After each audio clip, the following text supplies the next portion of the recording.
کاش تم اس وقت کی کیفیت دیکھو جب فرشتے کافروں کی جانیں نکالتے ہیں کہ ان کے چہروں اور پیٹھوں پر مارتے جاتے ہیں اور کہتے ہیں اب آگ کے عذاب کا مزہ چکھو۔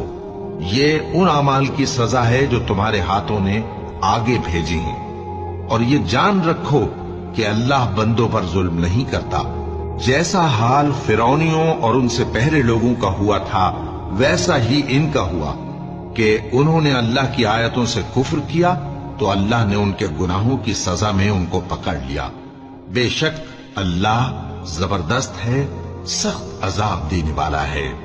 یہ اس لیے کہ جو نعمت اللہ کسی قوم کو دیا کرتا ہے جب تک وہ خود اپنے دلوں کی حالت نہ بدل ڈالیں اللہ اسے نہیں بدلا کرتا، اور اس لیے کہ اللہ سنتا جانتا ہے۔ جیسا حال فرعونیوں اور ان سے پہلے لوگوں کا ہوا تھا ویسا ہی ان کا ہوا۔ انہوں نے اپنے پروردگار کی آیتوں کو جھٹلایا تو ہم نے ان کو ان کے گناہوں کے